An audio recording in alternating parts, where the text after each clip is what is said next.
Hello दोस्तों, स्वागत है आप सभी का। आईबीपीएस पीओ मेंस 2024 के बारे में बात करने वाले हैं। और इसमें इस बार बहुत सारे बच्चों का आखिरकार मेंस क्वालिफाई हुआ है। और अब बहुत सारे लोग अब शुरू से प्रिपरेशन नहीं कर रहे थे कि ये सोच करके कि मेंस एग्ज़ाम क्वालिफाई नहीं होगा, और अपने अटैम्प्ट पर डाउट हो रहा था। कम अटैम्प्ट था लेकिन तब पर भी आखिरकार क्वालिफाई हुआ। तो चलिए अब इसी के बारे में आगे बात करते हैं कि जैसे आप मेंस देने जाइएगा तो उसमें एक सेक्शन रहता है डिस्क्रिप्टिव। और पेपर जो हो रहा है इस बार 2 शिफ्ट में हो रहा है, तो नॉर्मलाइजेशन तो इस बार इसमें देखने के लिए मिलेगा। तो डिस्क्रिप्टिव आप लोग कैसे लिख सकते हैं, क्योंकि इस बार मतलब समय तो अब ज़्यादा है नहीं, तो डिस्क्रिप्टिव को लेकर के टेंशन हो रहा होगा। तो उसी के बारे में बात करते हैं। और नॉर्मलाइजेशन के बारे में क्या कैसे रहेगा, तो उसके बारे में भी थोड़ा सा लास्ट में बात कर लेंगे। और अगर दोस्तों वीडियो अच्छा लगेगा तो एक लाइक वीडियो को दे दीजिएगा। जैसे अगर डिस्क्रिप्टिव के बारे में अगर आप अभी ज़्यादा टेंशन ले रहे हैं तो ज़्यादा टेंशन नहीं लीजिए। डिस्क्रिप्टिव ज़्यादा कुछ भी हार्ड नहीं होता है, अपना आसान आसान लैंग्वेज में। क्योंकि अब अगर आप बैंक का प्रिपरेशन कर रहे हैं तो करंट अफेयर्स पढ़ते होंगे, सीए पढ़ते होंगे, उसमें डेली पीडीएफ जो आता है वो पढ़ते होंगे। तो मतलब आप सभी चीज़ से अवेयर हैं ही। और आपको एक लेटर लिखने के लिए आता है और एक एसे लिखने के लिए आता है। तो लेटर लोग पहले लिखते हैं क्योंकि लेटर में फॉर्मेट रहता है, आपको मैन बॉडी जो रहता है वो कम लिखना रहता है, और टोटल 150 वर्ड में ही लिखना रहता है। तो लेटर छोटा सा रहता है। लेटर लोग शुरू के जो 10 मिनट रहते हैं उसी में निपटाने के लिए सोचते हैं। और उसका जो एक फॉर्मेट होता है, तो अगर आप लोग वो फॉर्मेट याद कर लिए होंगे तो वहाँ पे लेटर लिखने में ज़्यादा टाइम नहीं लगता है और आसानी से लिखा भी जाता है, लिखाया चल भी जाता है लेटर। तो उसके लिए ज़्यादा टेंशन नहीं लीजिए कि वहाँ पर क्या होगा।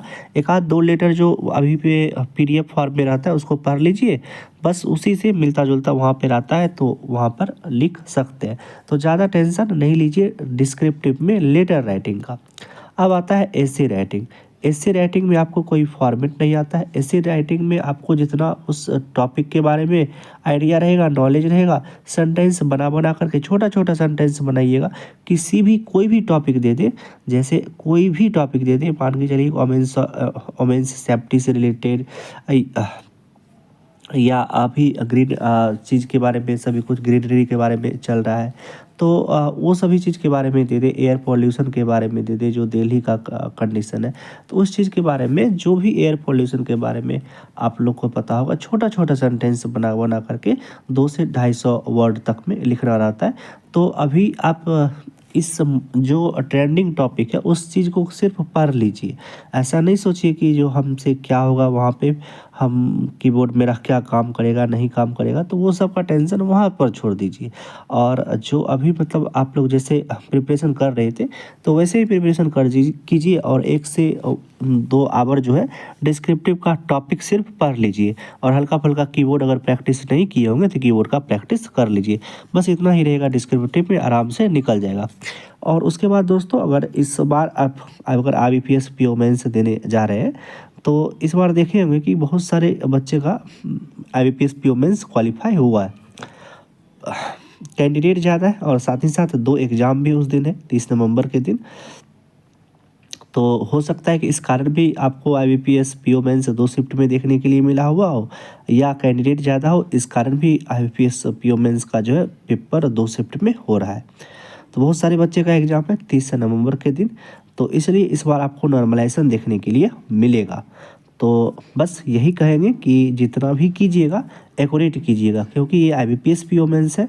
तो 225 नंबर का जो आपका जो पेपर होगा उसमें वही कट ऑफ आपको ज़्यादा नहीं जाता है, क्योंकि पेपर ठीक ठाक लेवल का रहता है। तो बस जितना भी कीजिएगा एक्यूरेट कीजिएगा, एक्यूरेसी पर ध्यान रखिएगा।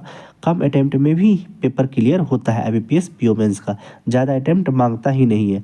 जितना भी कीजिएगा एक्यूरेट कीजिएगा, पेपर आराम से क्लियर होगा। और डिस्क्रिप्टिव का टेंशन नहीं लीजिएगा, क्योंकि डिस्क्रिप्टिव लगभग सभी का क्लियर हो ही जाता है। तो चलिए दोस्तों, वीडियो छोटा ही रखते हैं। आप लोग जैसा भी कर रहे होंगे प्रिपरेशन अपने तरीके से अच्छा ही कर रहे होंगे, तो आप वीडियो को यहीं तक रहने देते हैं। मिलते हैं इसी तरह के किसी एक दूसरे वीडियो में, तब तक आप अपना ध्यान रखिए। Love you, bye bye.